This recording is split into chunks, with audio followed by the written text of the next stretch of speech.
Ang hindi paglipad ng drone ng Philippine Coast Guard ay posibleng dahilan ng pagsagawa ng signal jamming ng China Coast Guard. Ito'y ayon mismo kay Commodore Jay Tariela, tagapagsalita ng Philippine Coast Guard o PCG para sa West Philippine Sea. Dahil dito, sinabi ni Tariela, walang mga drone shot noong August 11 kung saan nagbanggaan ang dalawang barko ng China habang nagsasagawa ng resupply mission ang PCG at ang mga barko ng BFAR sa Baho de Masinloc.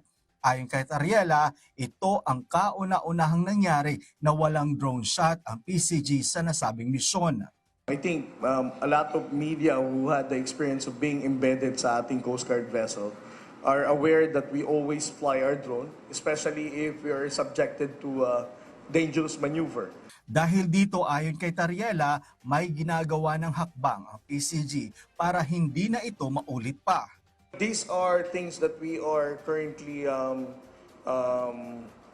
evaluating. How are we going to still launch our drones, no? And how can we be able to prevent the People's Republic of China from jamming the signal?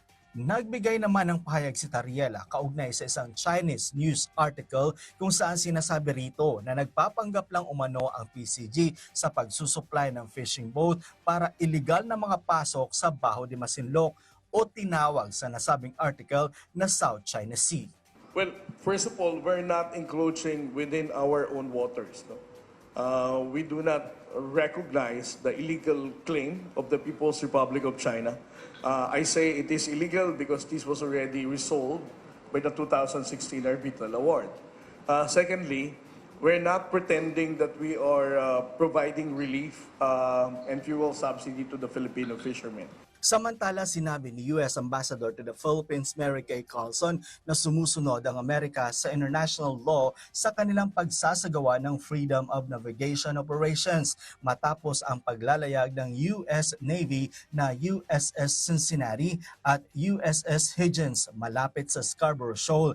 Ilang araw matapos ang banggaan ng mga barko ng China habang hinahabol ang isang barko ng PCG. It's very sad to see what was likely some loss of life in that collision by the PLA Navy vessel and the Chinese Coast Guard vessel. We are certainly lament any loss of life that may have occurred. Perhaps this will be a watershed event that could lead to ratcheting down some of these aggressive actions out in the West Philippine Sea. Nagpahayag din ng pagkabahala ang US sa mga agresibong aksyon ng mga barko ng China sa maritime territory ng bansa at nauuwi sa mga aksidente. Iginiit naman ni Tariela na hindi magbabayad o walang pananagutan ang PCG sa nangyaring banggaan ng dalawang Chinese vessel dahil hindi naman ito kagagawan o hindi naman PCG ang dahilan ng kanilang banggaan. Noel Talakay para sa Pambansang TV sa Bagong Pilipinas.